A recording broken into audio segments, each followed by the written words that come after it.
Good afternoon. My name is Jeannie Sweeney, and I'm the CEO and the founder of the Aboveboard Chamber, and we want to welcome you today to our program. We're going to be talking about new financial strategies with the top people that we know in Southwest Florida. That's going to give us some great information. So we're very, very excited about this program. A little bit about the Aboveboard Chamber. We're starting our 10th year as an organization in Southwest Florida, where we do panels of experts that teach business topics. Our goal is when you come to our programs, you learn stuff. We want you to meet people, but our most important goal is when you walk out of our meetings or leave our webinars, you're better than when you started. So we're very excited. We do a lot of things for our members. We do free blogs. If they have information that they want to put up to the world and let them know things that are going on in their companies, especially our financial people that are on today, you can put blogs up. So that's important. We also do press releases for our members. So if you have a press release and you want to put it up on our website, you can do that absolutely free. You can also do upcoming events. All those things are free because we want to make sure you have the opportunity to put your information out with the Aboveboard Chambers members. Information so people get to know you, because there's a lot of organizations out there, but we want to make sure when you're with the Aboveboard Chamber, people know who you are and what you're doing. One of the things we do with the Aboveboard Chamber too is we feature a nonprofit. I'm really excited today that I get to introduce Melanie Muzar. She is a rock star. She runs an organization called Best Buddies of Southwest Florida, and she is going to take a minute or so and tell us what she is working on right now, which I have to say that I get to be one of her sponsors. So we're going to learn a little bit about Melanie and what she's doing for children. This is an international organization, so it's very, very cool. So listen to Melanie and find out how you can get involved and find out what she has coming up, because I can't wait. Melanie? Hello, everyone. Best Buddies, our mission is that we provide opportunities for people with intellectual and developmental disabilities. We thankfully have been here for about 3 years in the area in Southwest Florida, thanks to a grant from the Golisano Foundation. We start off going into the schools and establishing friendships between a child with a disability and a child without. And we are now established in 29 schools throughout Southwest Florida, elementary, middle school, high school, and college. And thanks to the pandemic, we have laid the groundwork for our Citizens program, which provides opportunities for people beyond school age, for adults. 2 of our signature events that we host in an effort to sustain funding for our programming includes a walk that will be in the spring and our gala that is coming up that will be virtual on Facebook Live on October 30th. Our gala is themed Champion of the Year, where we had champions, local community leaders who champion Best Buddies, and they are in a blind fundraising competition and creating awareness about Best Buddies. And the grand champion will be crowned the night of the gala on October 30th. And I'm so happy and so pleased to share with you all that Carrie Ann Texter of Conditioned Air is one of our champions, as was Tim Dupree, CEO of Conditioned Air last year. And so Carrie Ann has introduced us to her mission partner, Miss Lauren Nosen, who's a 6th grader at North Naples Middle School. And we are now in discussions with North Naples about getting Best Buddies established there. So if you are in a mind to support the mission that takes care of people with intellectual and developmental disabilities, Carrie Ann Texter is your girl, and you could support her campaign by going to the website bestbuddieschampion.org/Southwest Florida spelled out. And there's an opportunity to donate to her campaign. Well, we are very excited to have Carrie, because Carrie and Conditioned Air, along with Tim, are members of the Aboveboard Chamber. Mm-hmm. So we all work together, and I'm so excited about that. You're also taking accepting prizes, right? If people have yes, prizes or we are. Yes, we are going to have auction. A silent auction, live auction, and we are more than willing to recognize anyone who wants to donate to those efforts. And then if you donate in support of Carrie Ann, again, your silent auction item will count toward Carrie Ann's campaign. So it's an interesting little twist on a gala.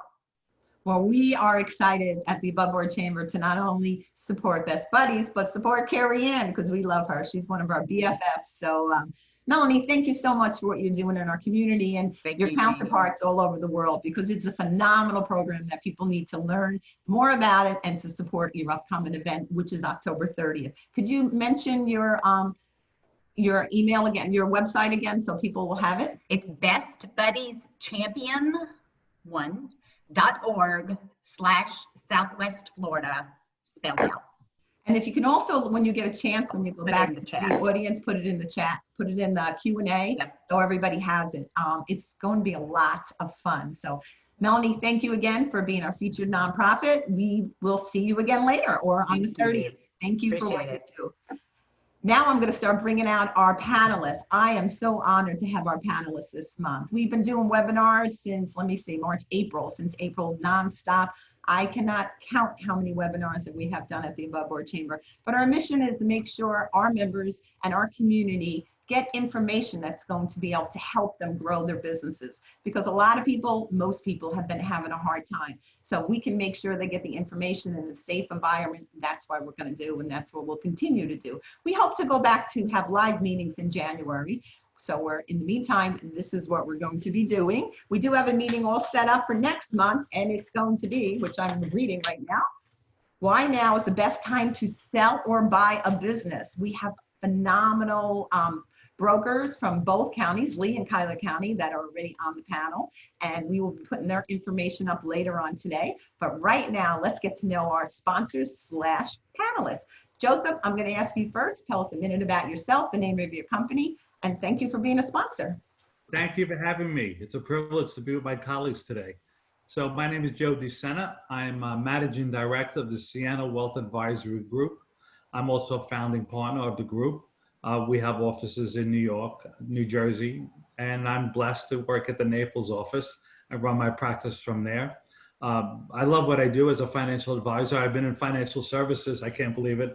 It's 40 years. Other than this, I would have liked to have been the shortstop for the New York Yankees, but this is even better. So especially, this is very appropriate, Jeannie, going through right now really unprecedented times. Yes. We're seeing once in a lifetime events, and we're thankful, all of my colleagues are thankful that you put this together to help members of the above board to think about their financial futures and how to take care of themselves and their families during these times. At the Sienna Wealth Advisory Group, we're extremely passionate about protecting our clients as well as their families from the unexpected. My view is it's just not financial planning, it's personal.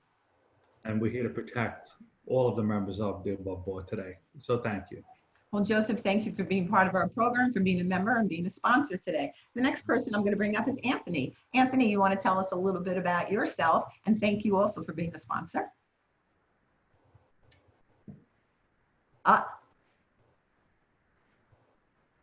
Can't hear you. There we go. There we go.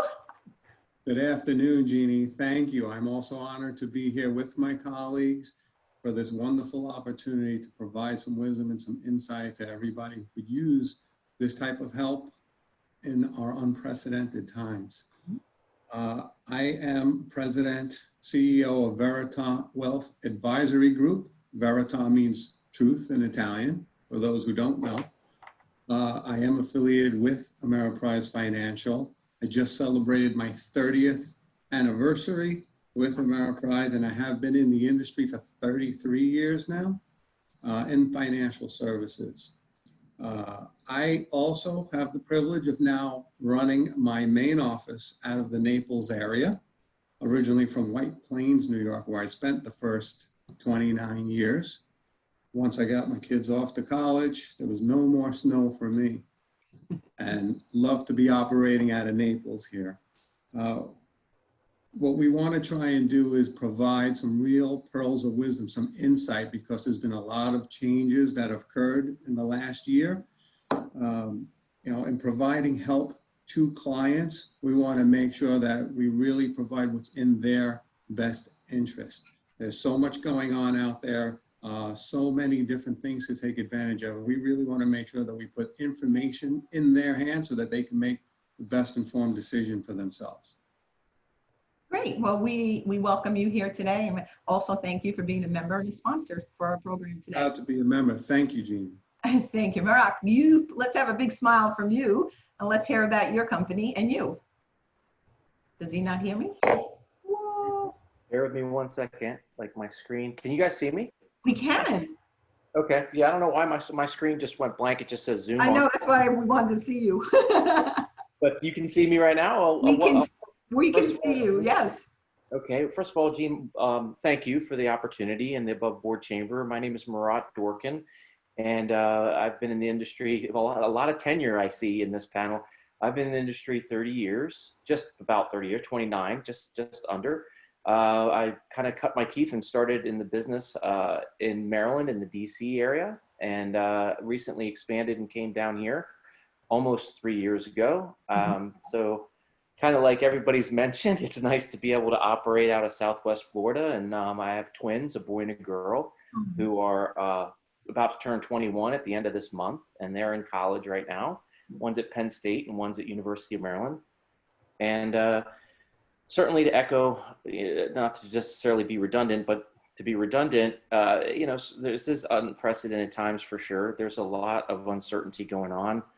You never know who you're talking to and what families have been impacted in different ways throughout all this. And certainly a lot of turmoil to come that I'm sure we'll be talking about a little bit in this webinar today. And I hope to be able to provide some insight and comfort, answer some people's questions, and maybe combined with the colleagues here, we can give you some peace of mind and direction, or maybe pick up one or two things that you didn't know about. And if that's the case, and you leave better off, then mission accomplished. So thank you all for the opportunity. Thank you for coming today, and also, as well as the other two gentlemen, thank you for being a member, a sponsor, and a panelist for everyone. Now we're going to bring our friend Stacey. Hi, Stacey. Hi, everyone. I'm Stacey Adams. I'm with Alliance Financial Group. We are a Guardian Life Insurance Park Avenue Securities broker dealer. I have not been in financial services as long as my esteemed colleagues. I spent 24 years as a television news anchor. And the reason I made the change was because I felt like most people were not getting good information. Too many people were getting to retirement and not able to retire and scared to do that. So there are not enough of us out there to help the people out there that need the help. So I'm really excited that we're having this panel discussion today, because I think it couldn't be more relevant for people to really, you know, dive into where they are now and where they need to be. So I'm happy we're here today. Well, Stacey, you can say you've been on a screen longer than everybody else. Okay, fair enough.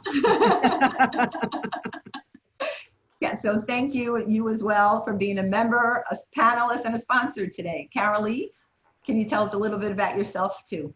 Sure. My name is Carolee Burrows, and I am a financial advisor with Raymond James.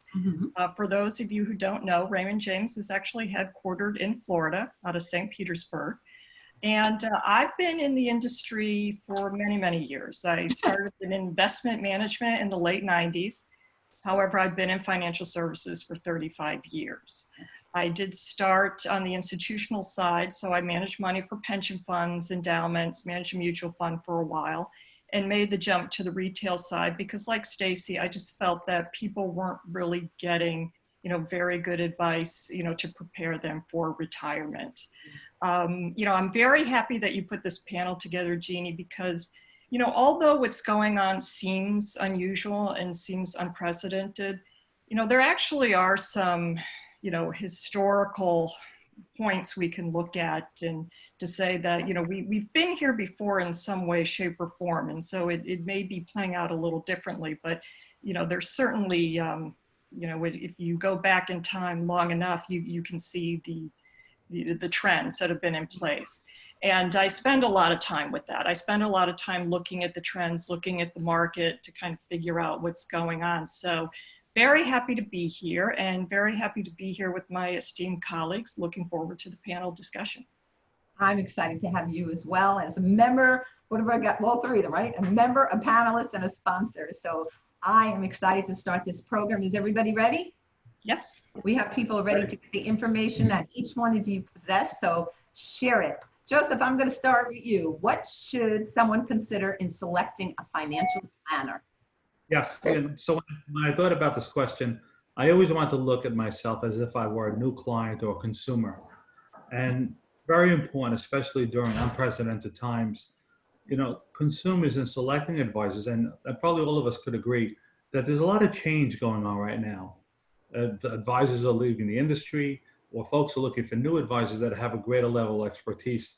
And started financial advisory, financial planning, emerging business. People didn't know what to expect from their advisor. But when you're considering an advisor, I think there's 7 points that we have to look at. Number one is the advisor's qualifications, their credentials, their experience. And all of us know that, and if I was looking for someone as an advisor today, I would check them out on social media. Do they have videos out there? Do they have information? Their team website. Do they have a team, or they're a sole practitioner? That also helps in making decisions. Number two, your needs have to be matching up to your advisor, right? So if you're a retiree looking to get income from your portfolio and you're concerned about leaving money to the next generation, does your advisor have that expertise? So number two, making sure your needs are matching up. And most importantly, and we hear a lot about this, is cost, right? We have to be transparent. Many folks that I meet with that are joining our firm as a client, they're uncertain of how much they were paying their advisor in the past. So there has to be fee transparency. Is there a management fee? Is there a retainer for advice? Are there any internal expenses? So have an understanding of that. And then the advisor service model, meeting frequencies. How often will you meet with your advisor? What expectations should you have at those meetings? Is each meeting going to have an agenda? Is a meeting going to be talking about comprehensive advice? Is it going to be a tax planning meeting, a estate planning meeting? Is it going to be a family meeting? Meetings with your entire family, especially with legacy planning, are getting more important. Number 5, documentation. What type of documentation does the advisor provide you? We have a trademark financial plan. That's the roadmap, all right? That's your game plan to help you achieve success and keeping you on track. Number 6, of course, and all of us are extremely likable and trustworthy, but you have to like and trust your advisor. You're handing over your life savings to these folks. You need to like and trust them, because hopefully you're going to work with them a long time.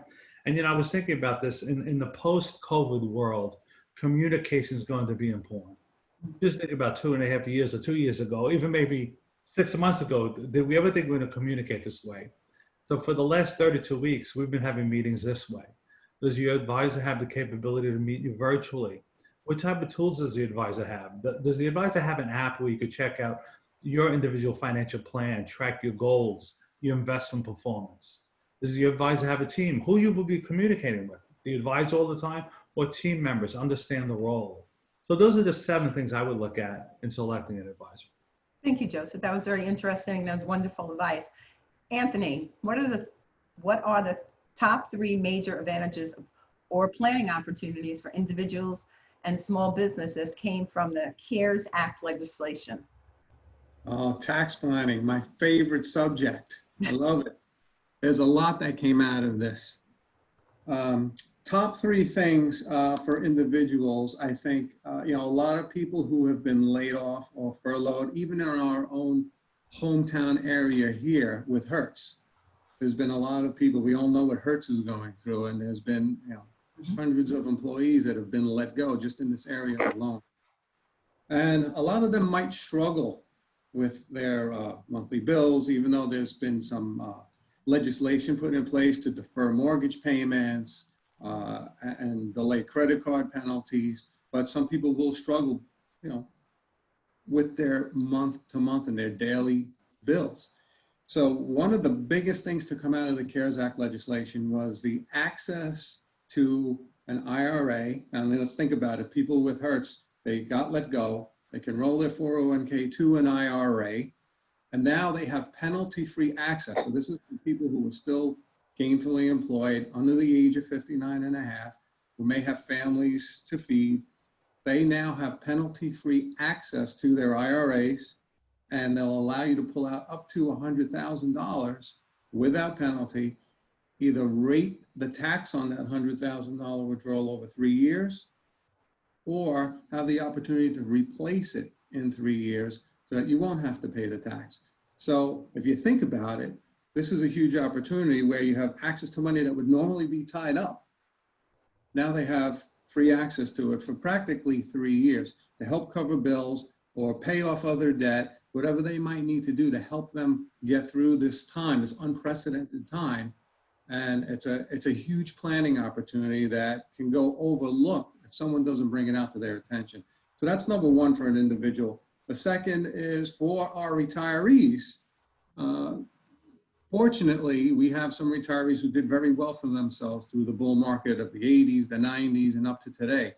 And personally, I can speak, I have clients who don't really need their required minimum distributions because they have enough funds coming in. And CARES Act gave them the ability to suspend this year's required minimum distribution, which can save people a significant amount of tax, depending on the size of that required minimum distribution. And the third thing that came out for individuals, which we all know, everybody under a certain amount of income got a stimulus check, and they also got increased unemployment benefits. And I'm sure we've all spoken to someone that we know who benefited by one or the other, or both. As far as businesses are concerned, I think we deal with a lot of small businesses here, including with the Aboveboard Chamber. Biggest thing to come out of that for businesses was the increased ability to deduct net operating losses. There was a limit. If your business had a loss, a net operating loss, there was a limit to how much of that you can write off and would be spread out moving forward to 2025. Now you have the ability to go back and amend tax returns back to 2018 and capture those losses in real time, which again creates a bigger tax refund on those amended returns, which can help businesses with some cash flow funding. So it's really important that we speak with our clients and get them in touch with their CPAs to really peel the onion back and look under some of these legislative rules to see what they can really benefit by. Second thing for businesses was the PPP loan. I'm sure we all know someone who's received a paycheck protection plan to keep their staff employed. Fortunately for individuals like us on this panel, we don't have a physical location that requires the sale of goods and services. So fortunately for us in our business, we can work remotely. We can keep staff employed, but not all businesses have been that fortunate. And PPP loan was able to supplant that and keep some businesses viable and open. And the third thing for a business, top third thing, was the deferment, if the business chooses to, of the Social Security tax to the end of the year. It's a deferment, it's not a forgiveness. So eventually they will have to pay that back, but if they're in a real cash flow crunch and the business expects a significant recovery next year, they can elect that option. Great information. My tax guy called me about that. Defer money. I said, no, take it now. Thank you so much. That was excellent advice. Carol Lee, we have a question for you. You have recently changed your investment process. Given the economic shutdown, what are you seeing now that is different? Yeah, so like I said, I spend a lot of time looking at the trends in the market in general, and there really isn't anything that's different than what I'd been seeing over the past 10 years.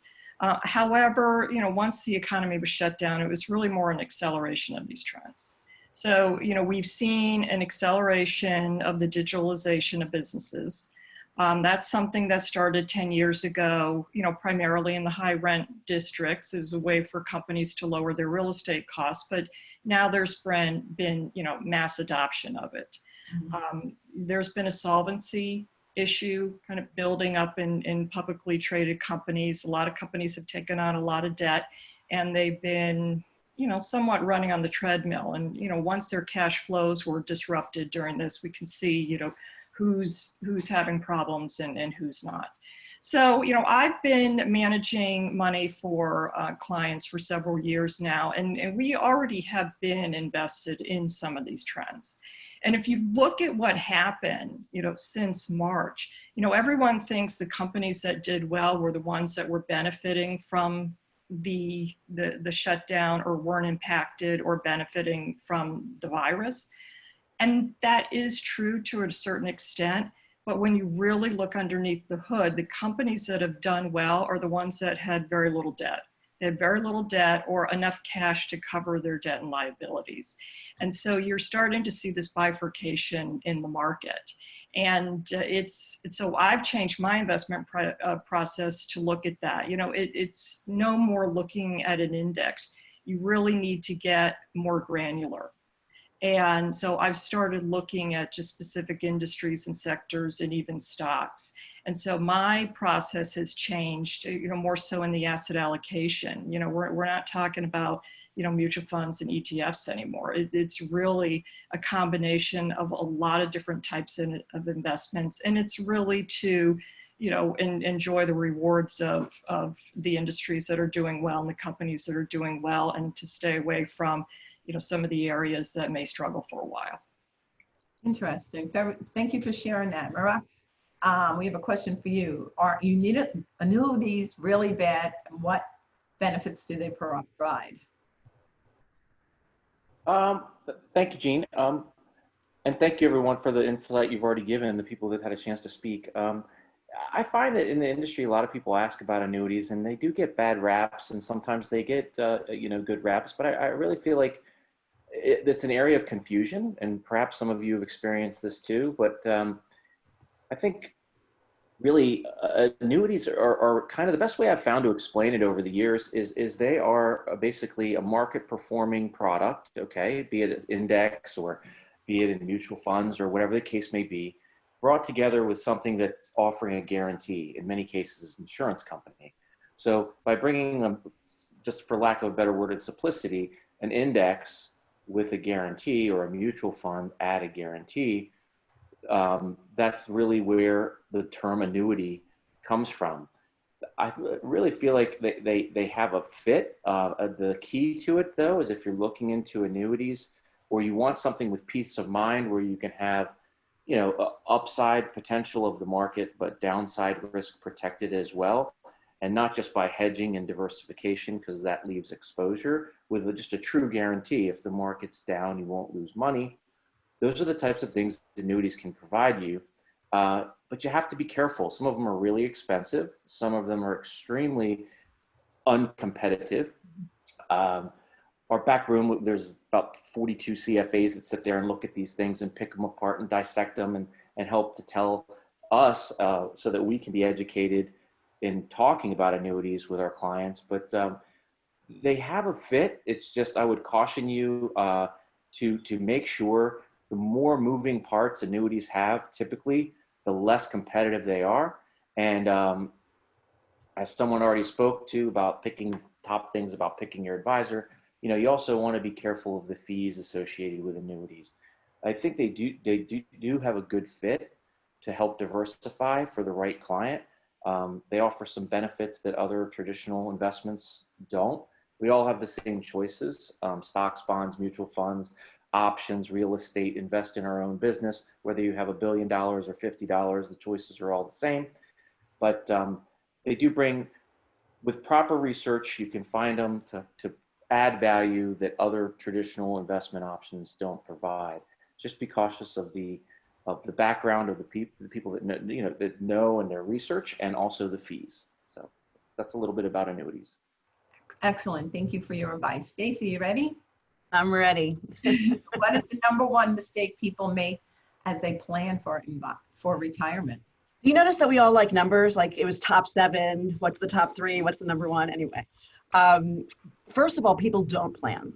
That's a major problem. A lot of people are living for today, and they kind of keep kicking the can down the road. Money is not magical, and money doesn't have to be confusing, but you do have to start today, right? Like, none of us can do our jobs if you don't do your part, right? It's a two-pronged approach. But I would say the biggest problem is that people don't have a distribution plan. So maybe you're putting money into an ETF, a mutual fund, or a 401k, or whatever it is, and you have no idea how that money is going to come out to you down the road. That's a big problem. All along the way, you should be having conversations with your advisors. You should understand how that money is going to come to you. Is it tax advantaged? Is it tax deferred? What's happening with that money? The other massive problem I'm seeing more and more of, long-term care. We're living longer than ever, and these portfolios are not going to be able to sustain themselves without another kind of bucket, a plan, a policy. It's not free. I did some research for you, because that's kind of like what I do. And, you know, 70% of us over the age of 65 are going to need some form of care. That's a nurse coming to your house, which could be $4,000, a month. That's maybe going to assisted living or going into, nursing care. We all want to stay at home, but there has to be money there. Relying on your children is not a plan. I don't think your children know that that's your plan, so let's not make it your plan. You have to pay for it one way or the other. So either we're going to pay for it now and we're going to control it, or you're going to kick the can down the road and have no idea, where you're going to end up. So I really think that knowing what your distribution plan is and having a plan for long-term care are massive things that you have to address early, not later. Thank you, Stacey. Joseph, we're back to you. Why is it important to know the rate of return you require to achieve financial well-being? Thank you. I just want to stress what Stacey said, great point in terms of looking towards the future with home care, nursing care. Obviously, none of us on this call are ever going to need it, right? And all of us believe that. But, we're starting to ask clients questions that, in your portfolio, what part of your portfolio do you plan to use to pay for this care or insure the risk? So a good point, Stacey. So, but in terms of rate of return, so when we meet with our clients, what we like to do is reverse engineer the whole process, reverse engineer the process. The most important information I need to know as a financial advisor is how much a client spend. That's the most important number. Everyone's very excited to come in and show, these are the assets that we have, this is what we own, we have no debt, great. But how much do you spend? Because if they tell me how much they spend, I'll know how much they need. And the most important thing, I'll calculate the rate of return that they need to achieve their goals and reach personal well-being, okay? So this is beyond just investing money. Don't look at your advisor as the investment person. They provide, I don't consider myself to do a stock trade. I consider myself to do a life trade. What are the things you have to give up to have a great life and live the way you want to? But so we have to calculate the rate of return that clients need. Many clients come into our office that are much too aggressive. Everyone is watching the S&P, everyone's watching the NASDAQ. None of the folks that we work with are 100% invested in any of those indices. So what we find out is most of our clients need a 4 to 5% rate of return to live a very successful life. And that's what folks should be benchmarking themselves against, not what the S&P did today or the NASDAQ. But if someone needs a steady 5% rate of return, and educating clients about that, they would be okay if they earn 5. And at the same time, if the market goes down 20, if they would go down 5, but their average is 5% rate of return. So that's the focus, and that's what clients sometimes is a great misunderstanding. They get caught up with the media and tracking performance. Don't chase performance. Know what performance. And Stacey's laughing when I said media. When they understand the rate of return that they need, they'll be much more educated and to stay on track and benchmark their results when they meet with their advisors. Carolee, you mentioned building portfolios, building a portfolio around the rate of return they need to be successful. Perfect. Thank you very much. I want to bring to the attention of our attendees that if you have questions during this program, please go to the bottom of your screen and you'll see Q&A. So put your question in there and we'll do our best to get them to each one of them in a little bit. Our next question is for Anthony. How can someone find new ways to derive income in a yield-starved, low interest rate environment? Great question, Jeannie. As we all know, the Fed actually promised us that they're going to leave interest rates at 0 for the next 2 years. So it's going to be an extremely hard time. And this really speaks to our retired clientele because they're the ones who are living on this income, living on these assets. And case in point, I have a handful of clients who have CDs that are coming due and they're wondering what to do with it because the rates are nowhere near where they were only 12 months ago. So to find yield in a low interest rate environment, in a yield starved environment, needs to have a more exotic, shall we say, income plan. Part of the things that we do here with the client base, and this speaks to what Carolee was speaking about having to actually get a little more granular and look at individual securities. We're trying to help clients take a bucket of their portfolio, even though they may only need to earn 5%, as Joe was sharing, to successfully reach their goals. part of that has to come as a yield so that they can receive a payout and receive income to sustain that lifestyle. We've been trying to teach clients to take a portion of that portfolio, get a little granular with some individual securities, and we've actually started implementing a covered call strategy with clients' portfolios, where some clients come to us, they already have stocks in their portfolio, they already own these securities, and they hold them, and as Joe said, they watch them go up, they watch them go down, they watch the S&P, they watch the NASDAQ, and they're really subject to the whims of the direction of those stocks. What we're trying to teach them is while you're holding these stocks, there's a way you can garner some additional income by writing covered calls, writing a covered call portfolio. And we try and pair that up with what Murat was saying, with some kind of guaranteed income stream where they know it's not contingent upon the day-to-day fluctuations of the stock market or the bond market. So at least we know that their basic needs, their basic retirement lifestyle needs can be met between some additional yield coming in from covered call writing and getting granular, and some additional fixed income stream from an annuity product that will guarantee that some of their needs, their base needs, will be met, and not everything in their portfolio would be subject to the whims and fluctuations of the stock market. Very interesting. Carol, are you ready? Mm-hmm. Okay. You have put together a series of workshops on brain health. How does that relate to the financial aspect of people's lives? Yeah, so I tend to look at things holistically, and I don't just mean holistically from a financial advisory perspective, but, really all aspects of your life.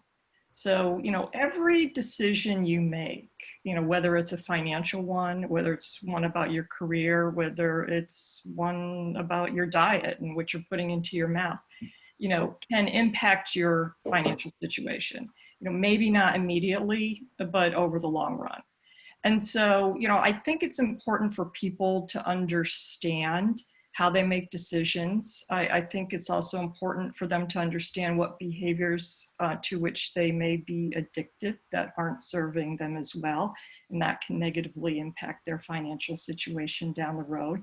And I think it's important for people to take better care of themselves. And we're already seeing that, with the advent of COVID here. People now realize they do need to take better care of themselves. It helps to strengthen the immune system and prevent you from getting things like viruses. So I do think it's really important for people to understand, everything about their lives in order to grow their financial wealth over the long run and have a better quality of life in retirement. Just to touch base on the long-term care insurance issue, yes, right now we are not a very healthy society, and it's very expensive to pay for long-term care in retirement. But what I like to emphasize to clients is, one, the better care you take of yourself right now means that there's less money you need to set aside or less insurance you need to have for long-term care. And also don't forget about changes in technology. People who run these data series tend to exclude advances in technology. And there are some trends in robotics that will eventually help people age in place and not need as much money for long-term care, as we're seeing right now. I would like to age in place. I think that would be fun. People do, and they're planning on it. Yeah, that's very, very interesting. Thank you for sharing that. It's totally different question, but it had a great answers to where the question was going. So thank you very much. Murat, how do you brokers and advisors, we've kind of went over this. Do you want to do this question? How do you brokers and advisors really get paid? Understanding this helps you make the best choices for you, because and I find sometimes if we have a similar question that was asked, people have different answers. So we would like to have yours. So you want me to go ahead and answer it? Yes. Okay, I'll just be brief. I think Joe spoke to it already. Yeah. But when you understand how your advisor gets paid, I think it can also help you make good decisions for yourself. Like, for example, you have the term assets under management. So your broker or advisor gets assets, whatever it is, call it $1 million, $100, whatever, and maybe they get 1% a year on that money. What you need to be aware of that for is sometimes, you know, there might be something that's beneficial to you. And I'm saying this as a caution. I'm not speaking about any of the panelists here, but like I've seen situations where the advisor wants to keep your money under management. Why? Because on $1 million, they're making, you know, $10,000 a year on managing your portfolio, putting it in the things that Anthony's talking about, covered calls, or, you know, stocks, ETF, whatever, a combination of all the above. But there might be a different, like, mousetrap or something. Like, say, for example, somebody wanted to recommend an annuity, but it didn't come from the money manager. So then the client calls and says, I'm thinking about doing this annuity for principal guarantees, or what Anthony said, I want income for life, you know, or some type of security, and then have some exposure to the market, complementing, like what Anthony was explaining he was doing. And the problem I see is sometimes there are self-serving advisors out there that will shut that down. Say, for example, Gene, you called, they'd say, you know, Gene, I really don't think you can do that. I think we can diversify this way, diversify that way. And everybody's different. If you have $20 million in your account and your income needs, as Joe was mentioning, what are your income needs, is $100,000. Well, I guess you don't really have much to worry about with respect to market volatility, fluctuation, and long-term care, for that matter. But if you don't, then sometimes these things make sense. And the problem I see is where understanding how your broker gets paid, if they don't want you to take 200,000 of that million to, say, for example, do that annuity that your cousin told you about, because they lose $2,000 a year. So I think first and foremost, understanding that, keeping it in mind, everybody's in business to make money. And sometimes there's a greed factor in the advisors and the communities. There's crooks, you know, out there. And there's people that look out for themselves before they look out for their clients. So that's just a word of caution to the general public with respect to that. There's also just fee-based people that you pay for the advice, like your accountant. You pay them, they give you your advice. You can take the advice, not do the advice, have them do your tax return, have them not do the tax return. There's advisors like that. And then they also want to be aware of independence. You know, I'm not going to pick on any particular company, but let's just say, I don't know, State Farm, or doesn't matter, or Northwestern Mutual, or something on those lines. These are captive proprietary companies, great companies, but it's not a coincidence that you walk away with a Northwestern Mutual policy or a Merrill Lynch mutual fund. So keep in mind how they get paid and the biases that come and the input that comes from them, and make sure that you keep the advocacy of yourself in mind.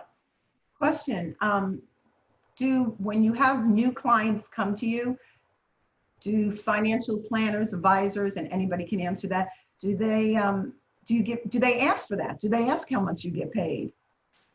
I usually tell people, you know, up front. I mean, it's also, if they're getting paid for commission, for example, only on commission, let's say they have to sell something to get paid. So when you say, here's my portfolio, or here's my insurance policies to review, and they come back with saying, oh no, do this, do that, and especially if they're a proprietary company, you have to scratch your head and say, they get paid by commission, they're not going to get paid unless they change something. So I usually go over it with clients, yes, to answer your question, Gene, so that they know. I mean, you got to kind of scratch your head if they're recommending you change something, and whether it's in your best interest or not. That's where I think independence comes in, and and lack of bias. Thank you. That was Jeannie, I'll add to that, Jeannie. They have regulation, Reg BI, which is best interest now, and FINRA actually requires us to hand out an ADV, which is supposed to be a disclosure that clients get up front before the engagement, so that they really kind of understand what the terms of the engagement are and how the advisor gets paid, if there's any conflicts of interest, etc. So why I'm asking that, because we have attendees listening, and we have other people that are not listening that are getting the video later. Maybe they're looking to speak with somebody that's an advisor and they don't know who to use, and that person does not share that. That would be a red flag. Correct? Correct. Well, they have to share. I have to. They have to share. Okay. Regularly. But I'm going to just, let me interrupt really quickly. You guys, we all know that people don't read those things, okay? It's like a book. I mean, it's ridiculous. But I think what Murat said was super important, is not going in with your eyes wide open. Ask if someone's captive, because if they're captive, you have to fit in a box. If it's open architecture, then it's like going to Amazon and we find what's right for the client. And I think that is the most critical question, rather than just getting the paperwork that unfortunately people don't read. But Interesting. While we have you up there, Stacey, I have a question for you. Markets are unpredictable, and as people have been laid off or have had their income suspended or adjusted, what can people do to continue to protect themselves? well, we have been talking so much about rate of return, and while that's super important, let's face it, most of us are not living off our assets yet. We're worrying about our cash flow. Mm-hmm. And this became very apparent when the pandemic kind of hit us and some people were kind of knocked off their boat. So life's going to always throw you an unexpected curveball. We have to be ready for them.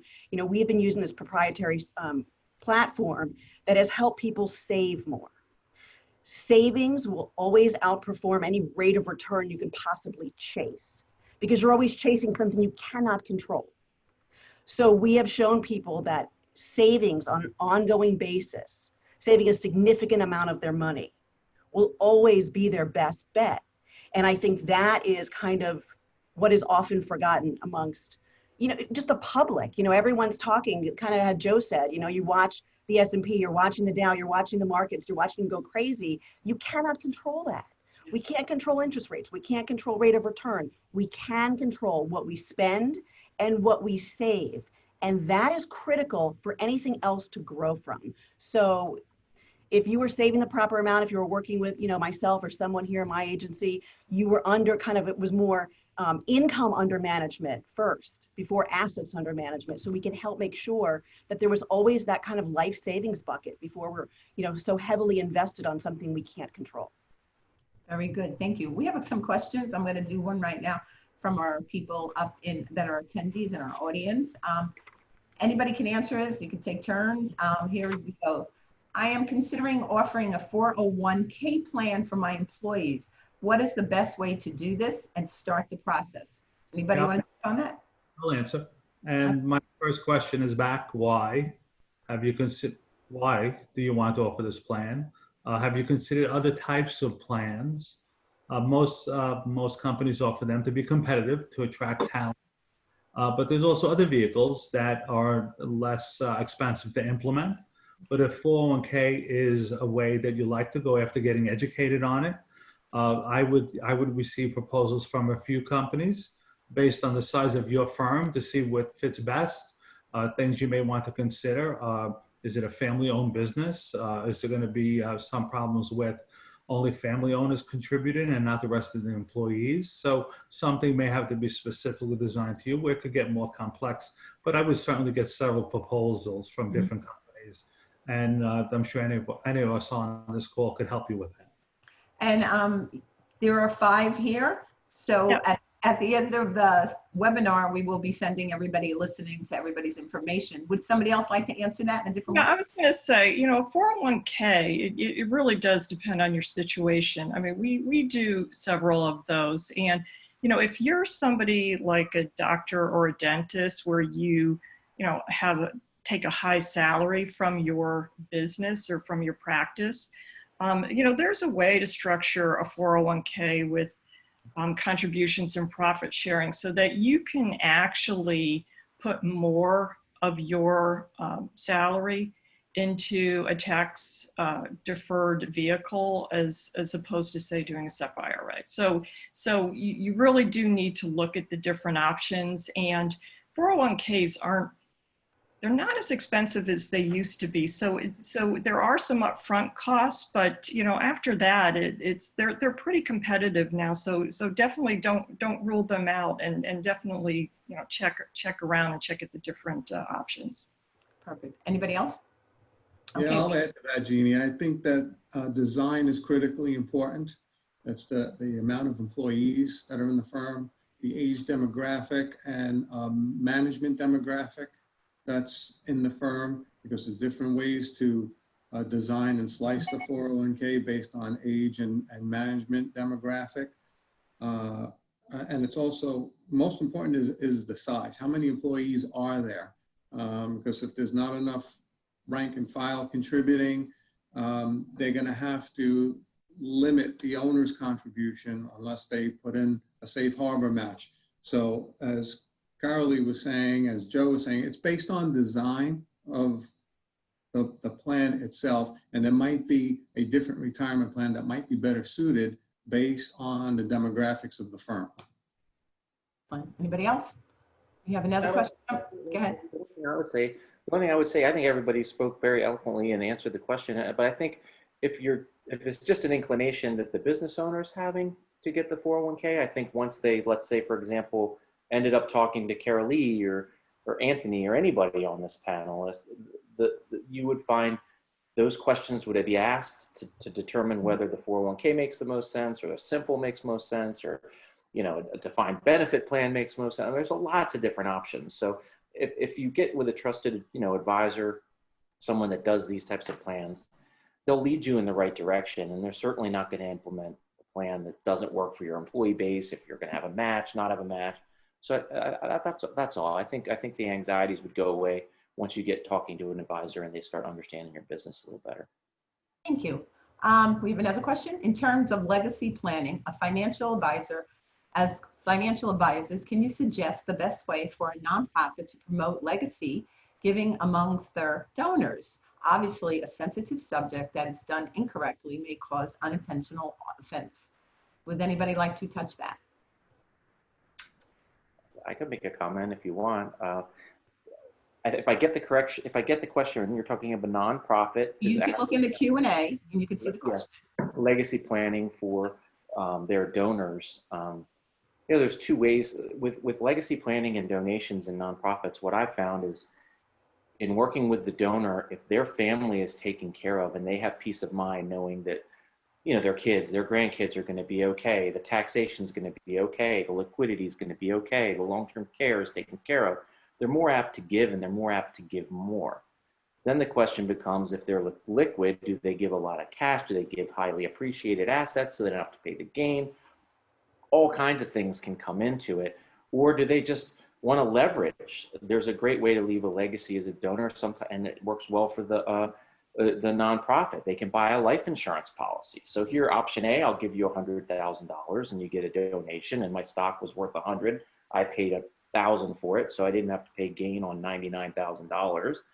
Or I can give $50,000 now and buy a life insurance policy and leverage my remaining money. And now all of a sudden, the death benefit of that hypothetically is $500,000. And so when something happens to you, we're all going to die, right? So when something happens to you, now all of a sudden you have that death benefit that goes completely income tax free to obviously to the nonprofits, income tax free.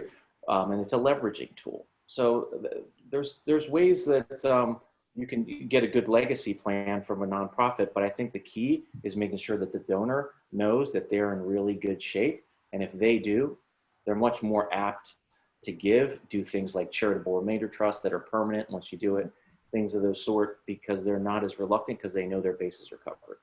Yeah, I think she's also asking, how do you approach it with your donors? And I think she's looking for a way to go out, to put it out there without offending them, and saying, would you like to be part of our program? Now, do your companies help walk people through that, nonprofits, that they can ask their donors without being offensive? I think that's where we actually have, I just didn't want to interrupt really quickly. Guardian actually has on their policies, there's a portion where automatically any policy owner can donate to a charity of their choice. So 1% of their policy actually goes. And so the beneficiaries still get their, the death benefit. However, still another percentage will go to any charity they want. So there's a lot of different ways. I think if you just start having conversations, if they want to, if people want to leave money, you pretty much know who those people are. Mm-hmm. But if I were running a nonprofit, the best way to reach my donors, and I see, what the American Heart Association does, and I get involved with some pediatric cancer causes, and I get brochures from these companies. that give examples of couples that are charitably inclined and provide education. There's ways where, all of us know that IRAs, when our children inherit them, they have to take the money out in 10 years. Maybe the IRA goes to charity, replace it with life insurance. So I think if I'm running a not-for-profit, I want to educate my donors on all the techniques that are available. And Murat said this, Stacey said this, a lot of people think about, well, I'll have to write a big check. But you, inside of a life insurance policy, as Stacey mentioned this, you could put it as a beneficiary, or you could make a grant where you're making an annual contribution. But it would be great that for a not-for-profit to get a group of people together, educate the donors on the different techniques that exist. And these techniques are changing all the time as the tax codes change. So education is the best way to reach out. I was thinking, I was thinking as you were speaking, probably and I ran a lot of nonprofits. As a matter of fact, I did the Heart Association 200 years ago. But if you had a program where you can invite people to and bring in a financial advisor that could sit down and say, these are options that we have, and also have the brochure there, I would think that would help a whole lot with that kind of information. Anthony, go ahead. I'm sorry. I was just going to piggyback on what Joe was sharing. I think there's two things that the nonprofit really needs to take into consideration. First is, what is their particular game plan? Because let's face it, a nonprofit can either receive immediate donations or they can receive deferred donations. Right? Those are the two things that nonprofits have to struggle with, because they need immediate donations to handle current cash flow needs. But what's their long game? How do they want to plan for the future or the legacy of the nonprofit? That's the first thing that they would have to consider. The second, alluding to what Joe said, I think the single best thing that a nonprofit can do is educate the benefactors. Have some type of an educational session to make them aware of the choices that are available to them. Just speaking out of experience, I have several clients that we've set up Charitable Remain the Trust for. And if it's presented in a way where the client understands a living benefit, because let's face it, most people have charitable intent. And I have clients who are single, no family, nobody to leave their assets to, and they're leaving everything to charity. And we're talking significant amount of assets. I had a conversation with one of them and said, hey, listen, rather than wait until you pass away, because there's really nothing you can do with it when you pass away, it doesn't provide you any immediate benefit for the client. Why don't we look into Charitable Remainder Trust, because that will provide you an immediate benefit. It's an immediate tax deduction, something that they can realize now. Charity's going to get the money when they pass away anyway, but it's an immediate tax deduction they can benefit from now. And that's where we come in and teach them a pairing strategy. If they get that deduction, it can offset any income tax that would be due based on required minimum distributions, money coming out of their IRA. Almost brings their situation to a tax neutral situation.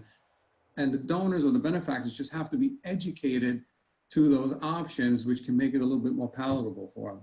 Yeah, so here's the problem that I think a lot of nonprofits face. There are a lot of people who, started out small and amassed amount of wealth either through business or however they got it. And not everybody is with an advisor they should be with. And I'm not saying they don't like their advisors and their advisors haven't done a good job, but there are some services that certain advisors just really don't offer, and they don't have those conversations with clients. So, there are people who've outgrown their advisor, but they may not realize it.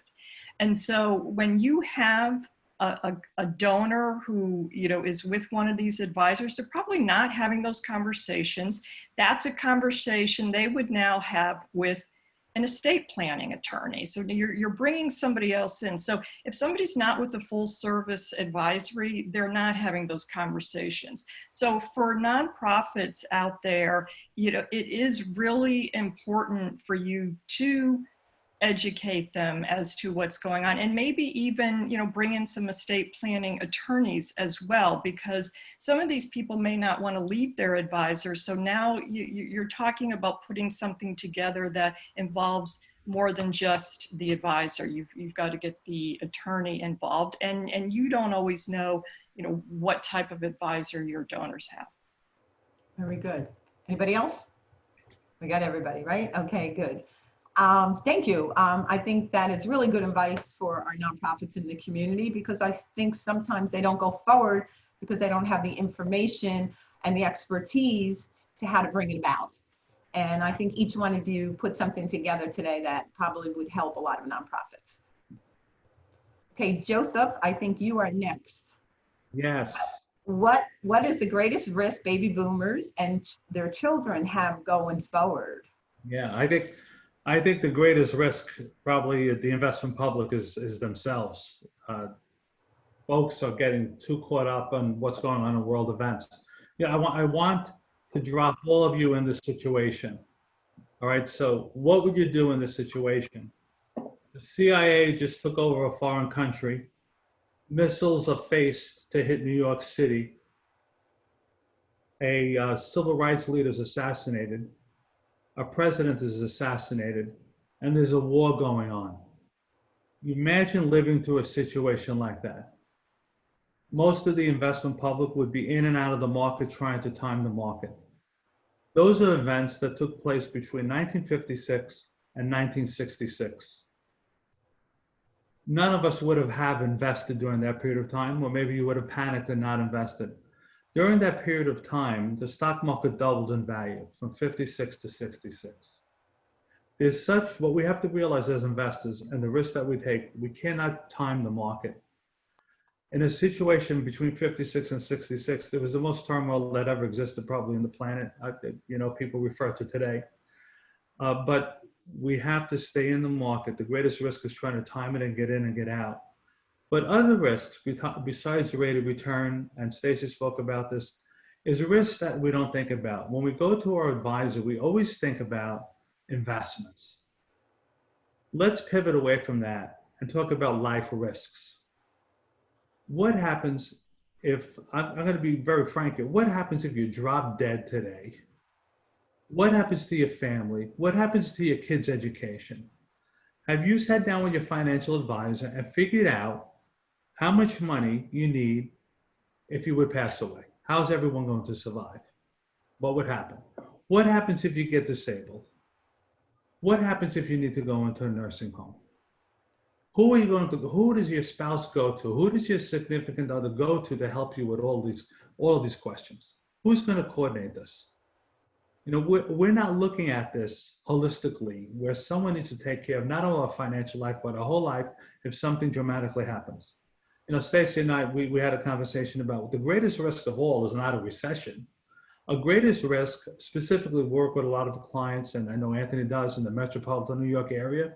If someone in the New York metropolitan area goes into a nursing home, they're going to spend $17,000 a month in a nursing home. They could be wiped out financially, greater than any recession. So you need to be very concerned about the bigger risks that exist in your life besides market volatility, because as we could tell right now, what's going on in the stock market is really disconnected with what's going on in the rest of the world. Right? The stock market is growing on what's going to happen in the future perception of earnings and performance, right? So stay focused, work hand in hand with your advisor, right? Glove in hand with your advisor. Make sure you're having your regular appointments, staying on track, and remain calm. Good history lesson, Joseph. Thank you. Anthony, are you ready? I'm ready. What can one do now to protect their families and themselves in this new environment we find ourselves in? Oh, that gets back to some of the things that Joe said. Mm-hmm. Something can happen at any moment. We've all seen how COVID-19 has affected people who were infected differently. Some people recover with no symptoms. Some people die in a matter of weeks. The single most important factor that I've learned in dealing with my clients through this is how everybody's attention has honed in to their continuation plan or their legacy plan. So going back to what was said earlier, meeting with your advisor, to make sure all of your beneficiaries are correct and in place. because the rules of the game have changed now, including with some of the tax legislation. We can't stretch out IRAs anymore. Things have to be paid out over 10 years. There's a whole set of tax rules that change. So we have to make sure beneficiaries are clear and in place. And it's not just the primary, it's also contingent. And that leads into getting your estate plan in place, because something can happen at a moment's notice. And should a couple with young family be infected or pass away from something immediate, where does that legacy line go? How does that the distribution of those assets down the legacy line occur? And is that money protected? Okay. I'll speak to protection of the assets, because we don't know with children and multi-generational grandchildren and a lot of the legacy planning that we're doing right now.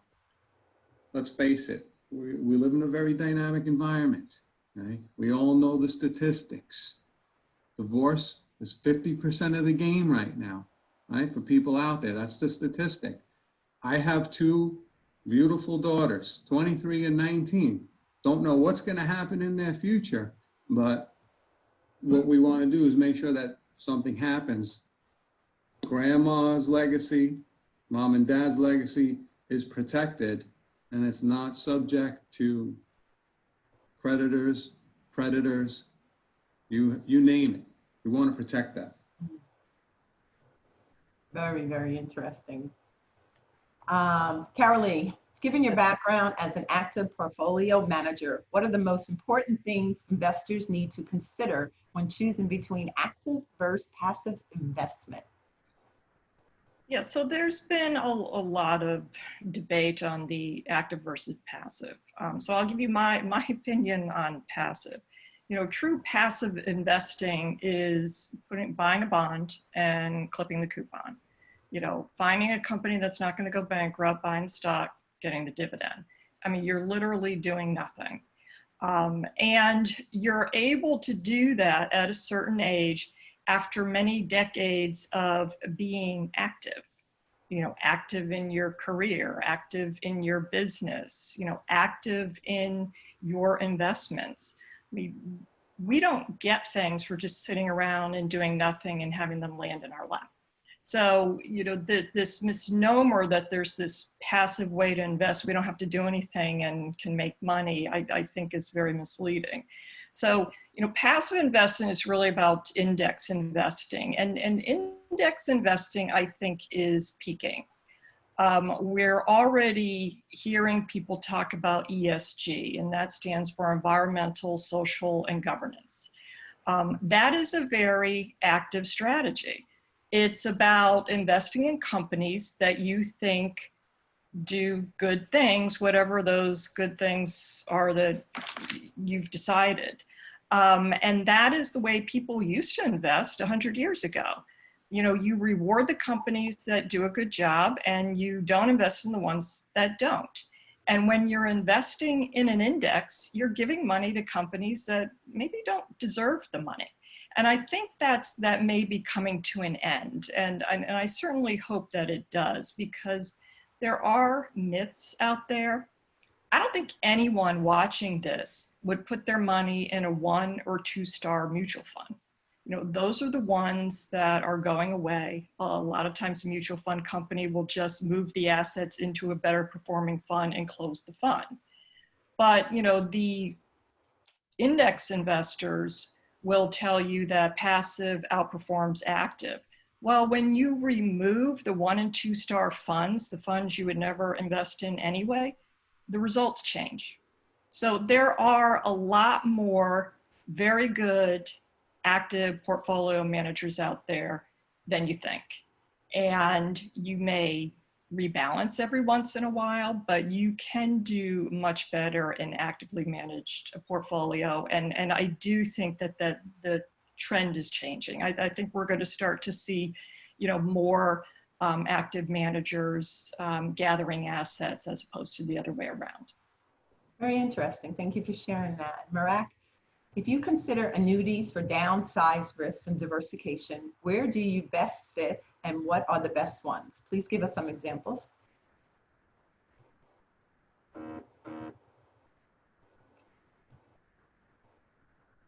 Can't hear you.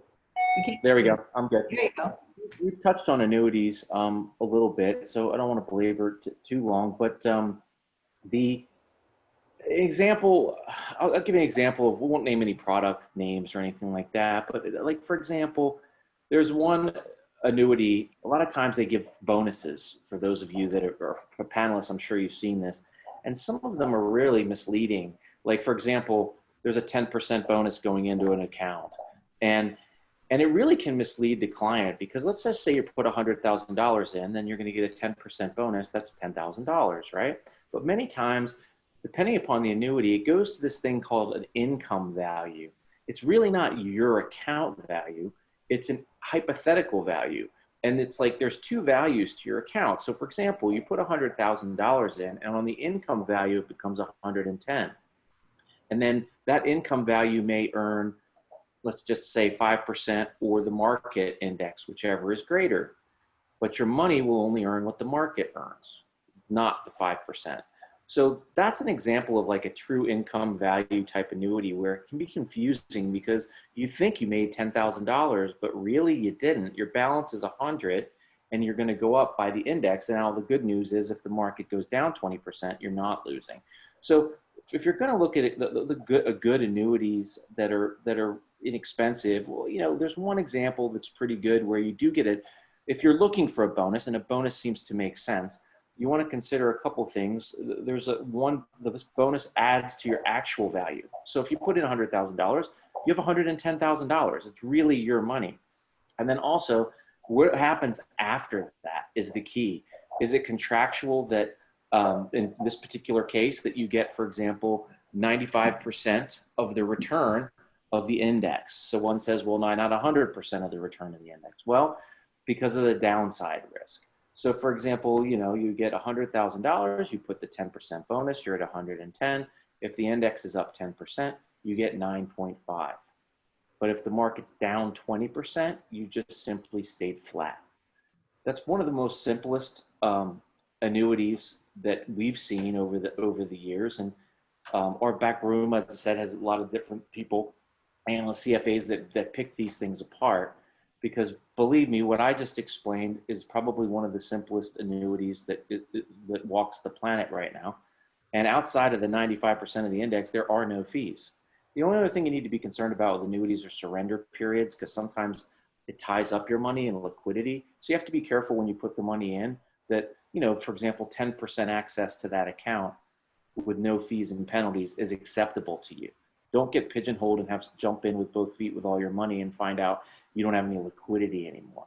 Not exactly a great thing. Also, if it's non-IRA money, if you're putting your money in an annuity, you're tying it up to 59.5.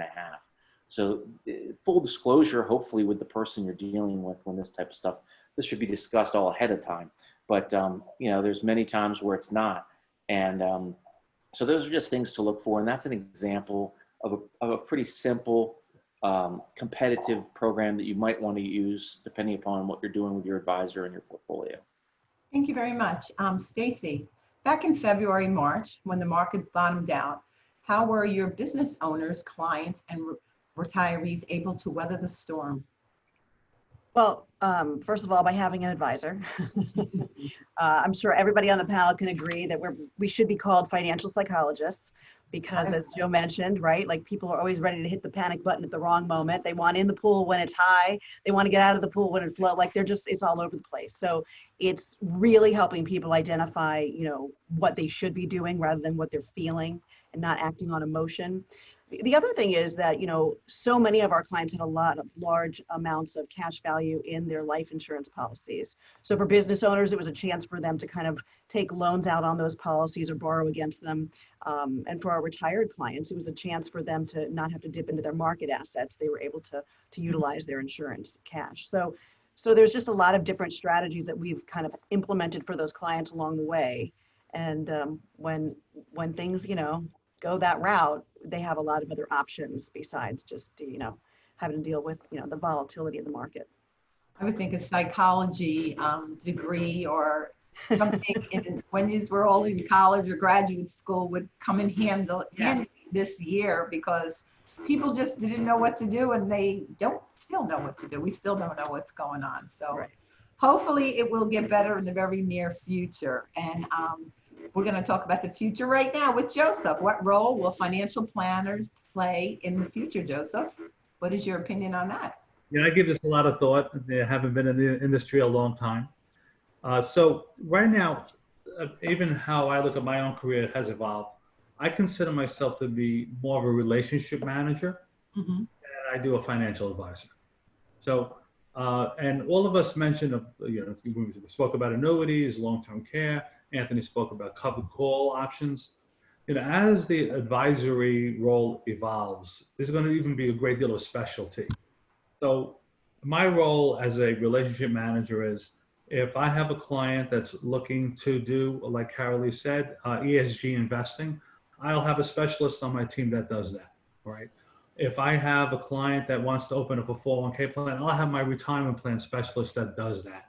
Because there's great degrees of specialization in each of the disciplines that we all work in. But as this evolves, we're also getting involved in other things besides managing money and looking at insurance and charitable work. Obviously, we do a lot of estate planning work. But we're starting to educate clients about cybersecurity and risks as it relates to that. We look at this pandemic, who would have forecasted last year living like this? But the next risk that I concern myself with, and so does my partners, is cyber risk.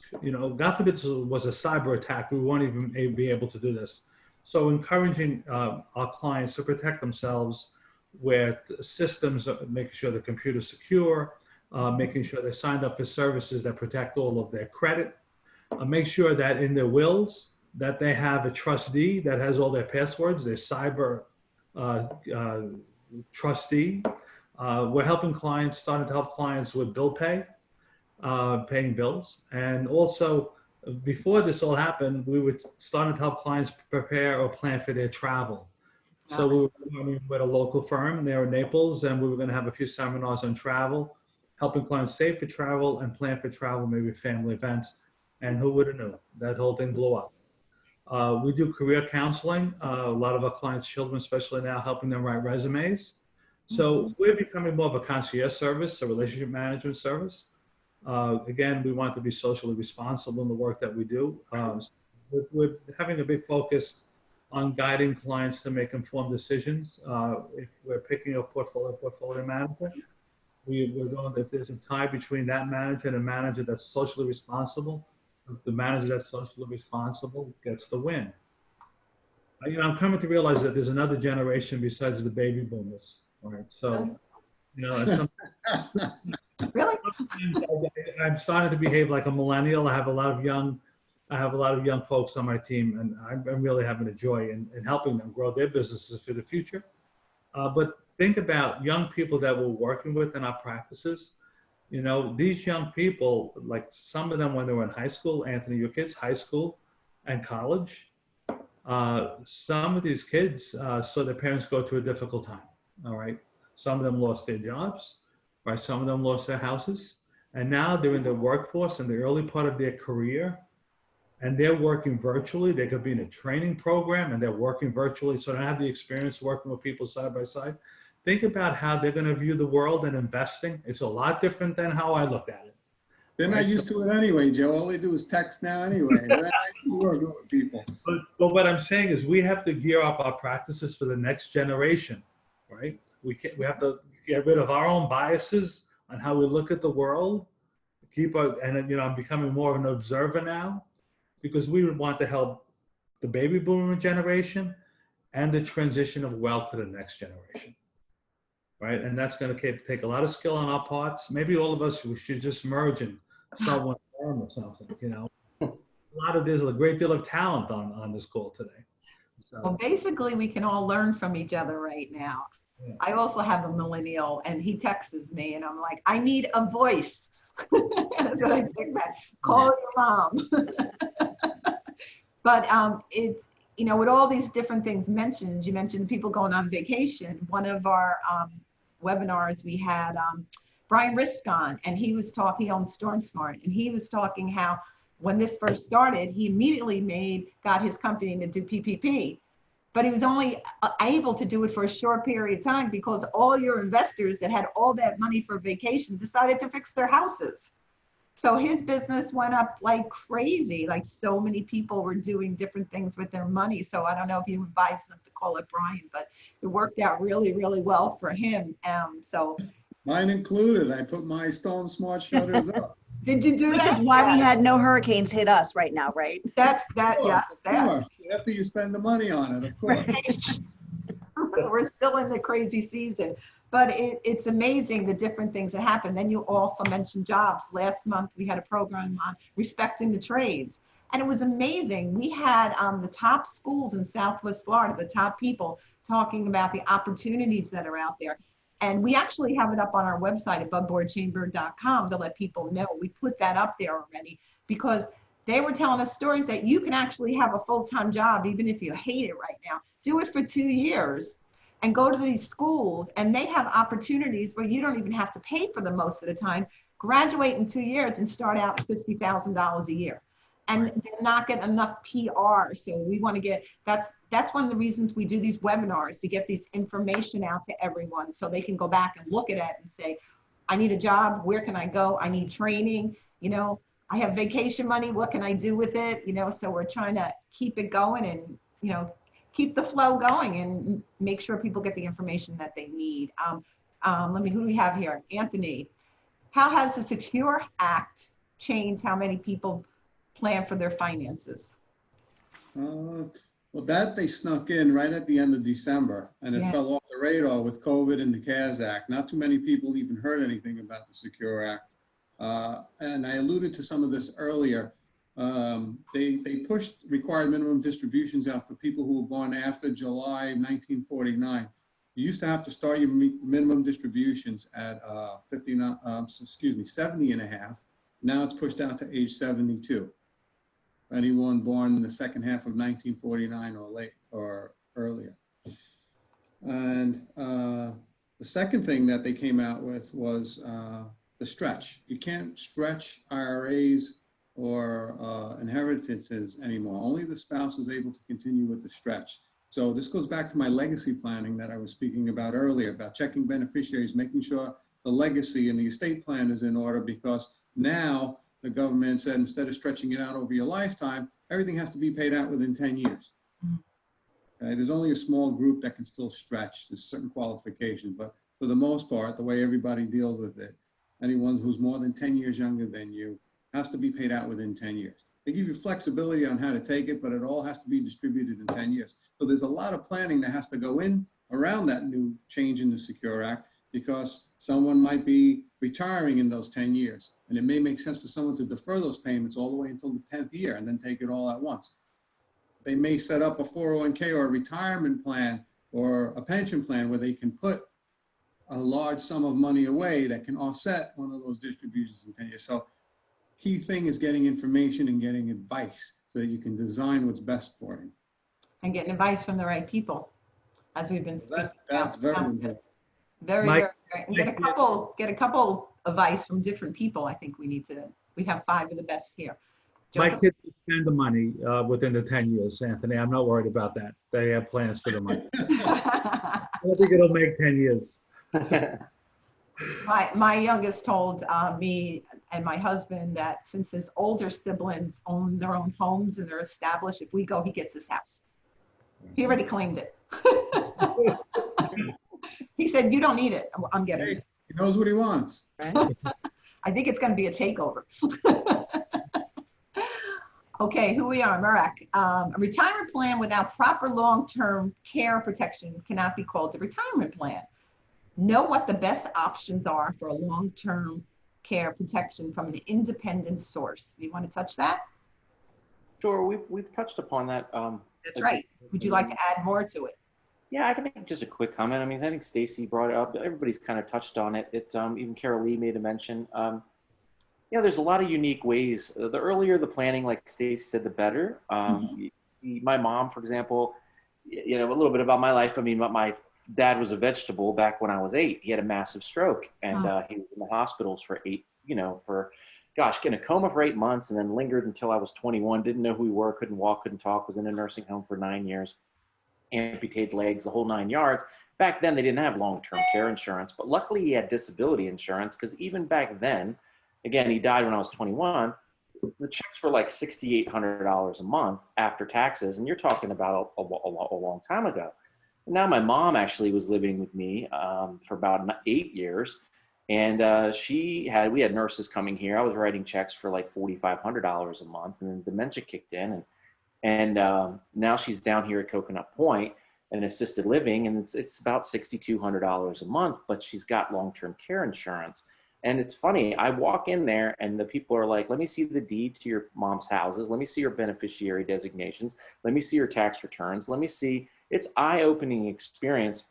And I'm the power of attorney. So I'm sitting there saying, okay, well, I've walked many clients through the claim process, but this is now me and my mom and a power of attorney. So I showed the long-term care, and now suddenly when they saw that and what she had and how much and its lifetime benefit and all these types of things, it was like the champagne bottle popped. They didn't want to have any more conversations, and everybody's happy.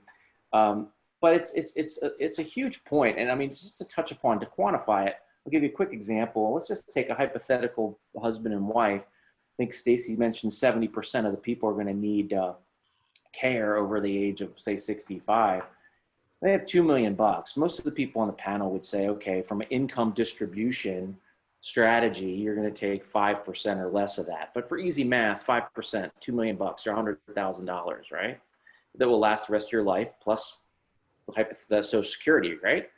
Well, if one of you happened to not beat those odds and be one of those people in the 70%, and you have to write a check for $6,000 after taxes for long-term care, you don't have a retirement plan. And frankly, everything we've been discussing on rate of return and all this great accumulation strategies is irrelevant. Because in that situation, the spouse that's healthy is living on Social Security now, and the $2 million is going to evaporate. Yes, you can go to Medicare spend down and all that stuff, but that's a whole strategy that you can also go to jail if you do it wrong.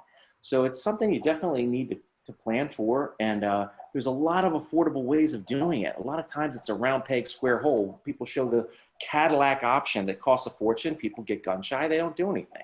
Well, half of something's better than all or nothing. And you should consider it. I mean, you can combine it with your life insurance planning. You can combine it with different type of annuity programs where you leverage your money. You put in $50,000, it's worth $175,000 if you ever need long-term care.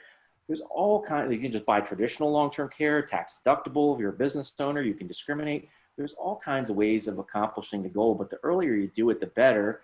And like I mentioned earlier, unless you're that person that's got $20 million and only have a $100,000 income need in your retirement, then don't worry about it. But if you're not, and if you're ignoring it, it's going to be the kick in the can down the road that someone mentioned that's going to end up blowing up in your face. Well, and I just kind of want to add to that, Murat.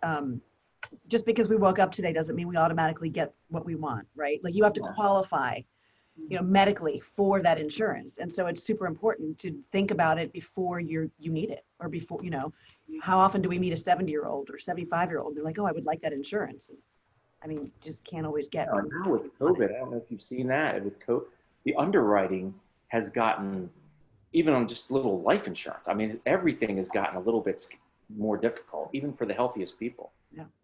So, just stuff to consider. I think it's a great opportunity for those on the call now, and for us as advisors, to construct for our clients a plan of care. Everyone has a retirement plan.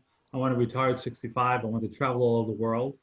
But there should be, and there's a big opportunity probably for estate planning attorneys to write a document at the end of life, what type of care we would like to receive, where the money is going to come from, or yes, children, I have insurance, or if you don't, I'm going to self-insure. I don't want the kids to argue over money, because unfortunately, Jeannie, we see families breaking up over this. I take care of mom, you don't, I should get the inheritance.